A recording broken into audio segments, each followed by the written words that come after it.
Hello! ഇന്ന് നമ്മൾ സംസാരിക്കാൻ പോകുന്നത് ഇന്ത്യൻ ജനാധിപത്യത്തിലെ തന്നെ വളരെ നിർണായകമായ ഒരു സംഭവത്തെക്കുറിച്ചാണ്. കേരളത്തിലെ ആദ്യത്തെ തെരഞ്ഞെടുപ്പും അതിലൂടെ അധികാരത്തിൽ വന്ന ലോകത്തിലെ ആദ്യത്തെ ബാലറ്റിലൂടെ തെരഞ്ഞെടുക്കപ്പെട്ട കമ്മ്യൂണിസ്റ്റ് മന്ത്രിസഭയുടെയും കഥ. നമുക്ക് ആ ചരിത്രത്തിലേക്കൊന്ന് പോയി നോക്കാം. ഈ ഒരു ചോദ്യത്തിൽ നിന്നാണ് നമ്മൾ തുടങ്ങുന്നത്. 1956 തിരുവിതാംകൂർ, കൊച്ചി, മലബാർ പ്രദേശങ്ങളെല്ലാം ചേർന്ന് നമ്മൾ ഇന്ന് കാണുന്ന കേരള സംസ്ഥാനം രൂപം കൊള്ളുന്നത്. പുതിയൊരു സംസ്ഥാനം വന്ന സ്ഥിതിക്ക് അതിന്റെ ഭാവിയെപ്പറ്റി തീരുമാനിക്കേണ്ടത് ജനങ്ങളാണല്ലോ. അതിനുവേണ്ടി അവർ ആദ്യമായി പോളിംഗ് ബൂത്തിലേക്ക് പോയത് തൊട്ടടുത്ത വർഷം, അതായത് 1957 അപ്പോൾ 1957 ആ ഇലക്ഷൻ അത് വെറുമൊരു വോട്ടെടുപ്പ് മാത്രമായിരുന്നില്ല. ശരിക്കും പറഞ്ഞ കേരളത്തിന്റെ രാഷ്ട്രീയ ഭാവിയെ തന്നെ മാറ്റിമറിച്ചൊന്നായിരുന്നു അത്. അന്നത്തെ ഒരു രാഷ്ട്രീയ സാഹചര്യം എന്തായിരുന്നു? ആരൊക്കെയായിരുന്നു പ്രധാന കക്ഷികൾ? നമുക്ക് നോക്കാം. അന്നത്തെ ഒരു രാഷ്ട്രീയ സാഹചര്യമൊന്ന് ഓർത്തുനോക്കിയേ. ഒരു സൈഡില് ദേശീയ തലത്തിൽ അധികാരത്തിലിരിക്കുന്ന ഇന്ത്യൻ നാഷണൽ കോൺഗ്രസ്, മറുഭാഗത്ത് ഭൂപരിഷ്കരണം പോലുള്ള വലിയ വാഗ്ദാനങ്ങളുമായി ജനങ്ങൾക്കിടയിൽ സ്വാധീനമുറപ്പിച്ച കമ്മ്യൂണിസ്റ്റ് പാർട്ടി. ഇവർക്കു പുറമെ പ്രജാ സോഷ്യലിസ്റ്റ് പാർട്ടിയും റവല്യൂഷണറി സോഷ്യലിസ്റ്റ് പാർട്ടിയും ഒക്കെയുണ്ട്. പോരാത്തതിന് കളിയുടെ ഗതിയെ തന്നെ മാറ്റാൻ കഴിവുള്ള കുറെ സ്വതന്ത്ര സ്ഥാനാർത്ഥികളും രംഗത്തുണ്ടായിരുന്നു. ഈ ഇലക്ഷനിലെ കണക്കുകളുണ്ടല്ലോ, അത് നോക്കുമ്പോഴാണ് ശരിക്കു രസം. ആകെ 126 നിയമസഭാ സീറ്റുകളിലേക്കായിരുന്നു മത്സരം.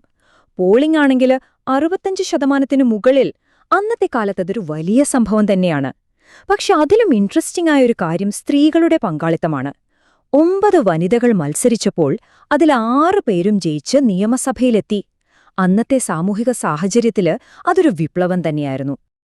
അങ്ങനെ വാശിയേറിയ മത്സരമൊക്കെ കഴിഞ്ഞ് റിസൾട്ട് വന്നപ്പോഴുണ്ടല്ലോ, അത് ഇന്ത്യയെ മാത്രമല്ല ലോകത്തിനെ തന്നെ ഞെട്ടിച്ചു കളഞ്ഞു. ഇതൊരു സാധാരണ ജയമായിരുന്നില്ല, ഇത് ചരിത്രമായിരുന്നു.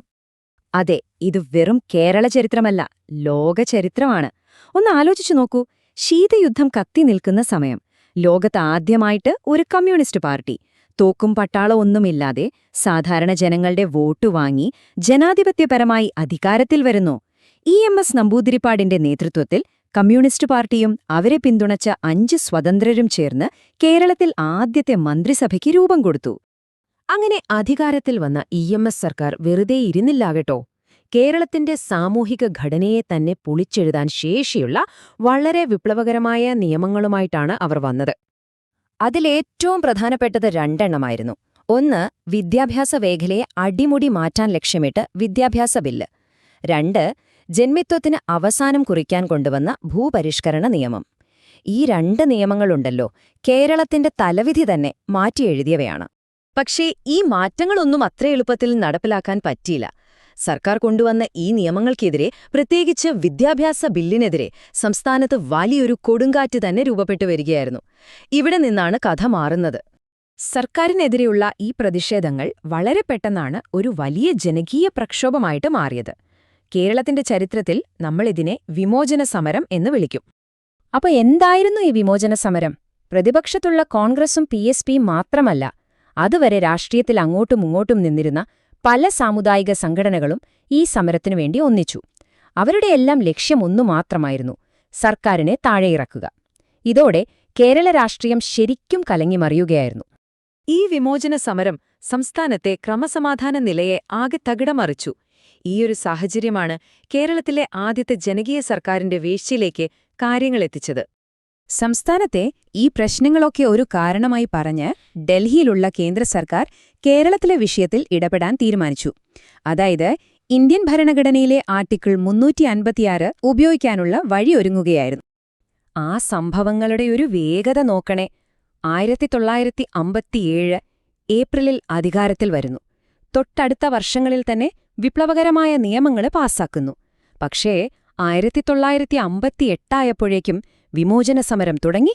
അവസാനം 1959 ജൂലൈയിൽ ആ സർക്കാരിന്റെ കഥ കഴിഞ്ഞു. ശരിക്കും വെറും 2 വർഷം കൊണ്ട് കേരളം ഒരു രാഷ്ട്രീയ കൊടുങ്കാറ്റിനാണ് സാക്ഷ്യം വഹിച്ചത്. അങ്ങനെ ആ നിർണായക ദിവസമെത്തി. 1959 ജൂലൈ 31. പ്രധാനമന്ത്രി ജവഹർലാൽ നെഹ്റുവിന്റെ നേതൃത്വത്തിലുള്ള കേന്ദ്ര സർക്കാർ ഭരണഘടനയിലെ ആർട്ടിക്കിൾ 356 ഉപയോഗിച്ച് EMS മന്ത്രിസഭയെ പിരിച്ചുവിട്ടു. അതോടെ കേരളം ആദ്യമായി രാഷ്ട്രപതി ഭരണത്തിന് കീഴിലായി. വെറും 2 വർഷം 117 ദിവസം. അത്രയുണ്ടായിരുന്നുള്ളൂ കേരളത്തിലെ ആദ്യത്തെ തെരഞ്ഞെടുക്കപ്പെട്ട സർക്കാരിന്റെ ആയുസ്. കാലം കുറവായിരുന്നെങ്കിലും അത് കേരള രാഷ്ട്രീയത്തിലുണ്ടാക്കിയ ഓളങ്ങൾ ഇന്നും തീർന്നിട്ടില്ല. അപ്പോ ഇവിടെ ഒരു പ്രധാനപ്പെട്ട ചോദ്യമുണ്ട്. പിരിച്ചുവിട്ടെങ്കിലും വളരെ കുറഞ്ഞ കാലം മാത്രം ഭരിച്ച സർക്കാർ മുന്നോട്ടുവെച്ച ഭൂപരിഷ്കരണം, വിദ്യാഭ്യാസ നിയമങ്ങൾ പോലുള്ള ആശയങ്ങൾ, ഇവയൊക്കെ പിന്നീട് കേരളത്തിന്റെ വളർച്ചയുടെ അടിത്തറയായില്ലേ? ആ ചെറിയൊരു കാലം കേരളത്തിന്റെ ഭാവിയെ എങ്ങനെയാണ് ശരിക്കും രൂപപ്പെടുത്തിയത്? ഇതൊരു വലിയ ചർച്ചാവിഷയമാണ്. കേരളത്തിന്റെ രാഷ്ട്രീയ ചരിത്രത്തിലെ ഇതുപോലുള്ള കൂടുതൽ കാര്യങ്ങൾ അറിയാനായി ഞങ്ങളെ ഫോളോ ചെയ്യുക. അടുത്തൊരു വിഷയവുമായി വീണ്ടും കാണാം.